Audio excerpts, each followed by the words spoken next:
এই জন্য রে যুবক, ও মুরব্বী বাবারা, গভীর মনোযোগের কান লাগান। আমার মায়ার নবী রাসূল পাক সাল্লাল্লাহু তাআলা আলাইহি ওয়াসাল্লামের কেমন দেওয়ানা হযরত আব্দুল কাদের জিলানী রাহমাতুল্লাহি আলাইহি। এমন একজন আল্লাহর ওলি যাকে আমার আল্লাহ পাক সমস্ত ওলিদের সর্দার বানিয়েছেন। সমস্ত ওলিদের সর্দার, সবার কাঁধে কাঁধে আমার গাউসে পাকের কদম মোবারক আছে। যারা গাউসে পাকের কদম মোবারক নিতে চায় না তারা হালাক হয়ে গেছে, তারা ধ্বংস হয়ে গেছে। রে যুবক বন্ধু, হুজুরে গাউসে পাক আব্দুল কাদের জিলানী রাদিয়াল্লাহু তাআলা আনহু 11 তারিখ, এই তারিখে আনা গাউসে পাকের মাজার শরীফে ওনার উরুস শরীফ চলছে। উরুস শরীফ চলছে, সারা বিশ্বের মধ্যে গাউসে পাকের উরুস শরীফ পালিত হয়। যুবক ভাইরা, আল্লাহর ওলি আব্দুল কাদের জিলানী যেই দিন উনি আগমন করেছে, ওই দিন আকাশের চন্দ্র দেখা যায় নাই। রমজান মোবারক শুরু হলো কি হলো না এটা বোঝা যাচ্ছিল না। মেঘমালা লাগাইছিল, বাদলগুলো লেগেছিল, এই জন্য চন্দ্র দেখা যায় নাই, চাঁদ দেখা যায় নাই। যুবক ভাইরা, জিলানীর মধ্যে একজন বুজরুক ছিল। ওই বুজরুকের কাছে অত্র এলাকাবাসী সকলেই চলে এলো, হুজুর আমরা রমজানের রোজা শুরু হয়েছে কিনা আমরা তো জানি না, যেহেতু চাঁদ দেখা যায় নাই। অনেকে আমরা আনুমানিক রোজা রেখেছি, অনেকে রোজা রাখি নাই, এখন কি করা যায়? যুবক ভাইরা, এইবার আল্লাহর ওলি ডাক দিয়া বললেন, যাও তোমরা হযরত আবু সালেহ মুসা জঙ্গির বাসার মধ্যে চলে যাও। আবু সালেহ মুসা জঙ্গির বাসার মধ্যে চলে যাও। যাও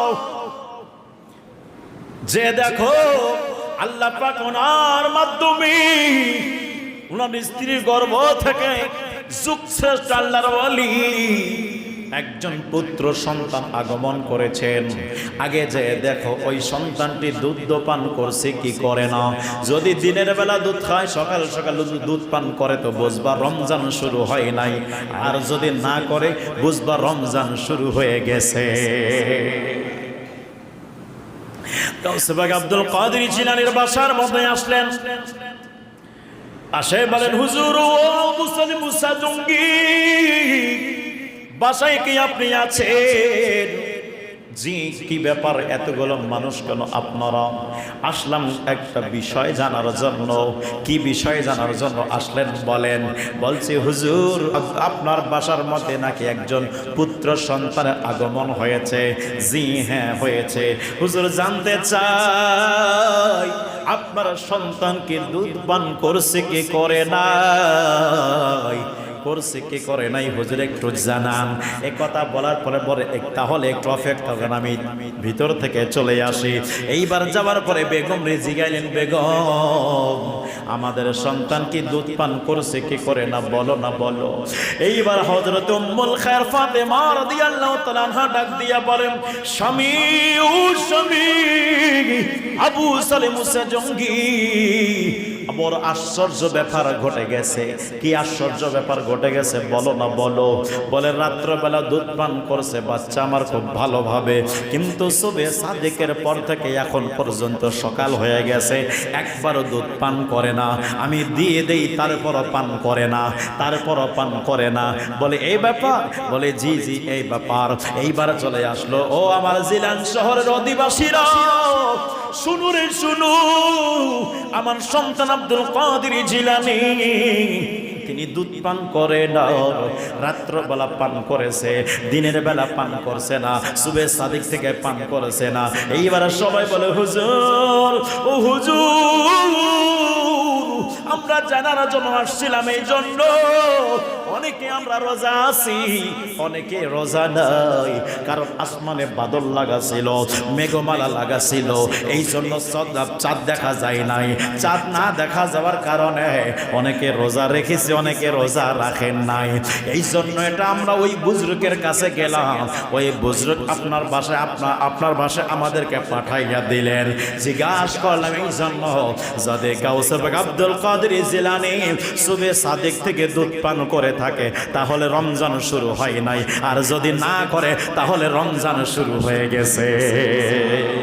ওরে আমার জুমার মুসল্লিরা, ও মুরব্বী বাবারা, যুবক ভাইরা রে, গভীর মনোযোগের কান লাগান। তাহলে আমার প্রশ্ন হলো এই জায়গায়, আব্দুল কাদের জিলানী রাদিয়াল্লাহু তাআলা আনহু আল্লাহর পাকের ওয়ালি, তিনি নবীও না, ফেরেশতাও না, তিনি সাহাবীও না। রে যুবক ভাইরা, হযরত আব্দুল কাদের জিলানী মায়ের পেটের ভিতর থেকে যখন চাঁদ উদয় হয় তখন উনি মায়ের পেটের ভিতরে যখন দুনিয়াতে আগমন করেছে চাঁদ অস্ত হয়ে গেছে, তাহলে বোঝা যায় এখান থেকে আমার গাউসে পাক আব্দুল কাদের জিলানী মায়ের পেটের ভিতর থেকে আকাশের চন্দ্র দেখতে পারে। কথা কোন ঠিক কি না? আরে কেন দেখবে না? যিনি মায়ের পেটের ভিতর থেকে আপনার ওনার মা উম্মুল খায়র ফাতেমা বাগানে আপেল ছিঁড়তে গিয়েছিলেন, উনি যদি পেটের ভিতর থেকে বিষাক্ত সাপ দেখতে পারে তো এই পেটের ভিতর থেকে চাঁদ হয়েছে কি হয় নাই ওটা কি দেখার ক্ষমতা নাই? রে যেমন আছে কি আছে না? তাহলে ওলি করে শিরোমণি মাহবুব সুবহানী পীর হাক্কানি হযরত আব্দুল কাদের জিলানী রাহমাতুল্লাহি আলাইহি এনার শান যদি এটা হয়, মায়ের গর্ভ মোবারক থেকে যদি উনি আকাশের চন্দ্র দেখতে পারে, আমার রাসূল পাকের কদম মোবারকে আমার আব্দুল কাদের জিলানী ক্ষমতা পেয়েছে, তাহলে এনার যদি এত ক্ষমতা হয়, আমার নবীর ক্ষমতা এর চাইতে বেশি না কম? জোরে বলেন, বেশি না কম? আমার গাউস আমার রাসূল পাকের কদমে জিজ্ঞাসা করি, ইয়া রাসূলুল্লাহ, আপনি কি দেখতে পান? আমার সরকারে মদিনা ইরশাদ করছেন, আমি যখন মায়ের পেটের ভিতরে ছিলাম লোহের মধ্যে কলম চলতো, লোহের মধ্যে কলম চলতো, তার আওয়াজ আমি নবী মায়ের পেটের ভিতর থেকে শ্রবণ করতাম। এই রে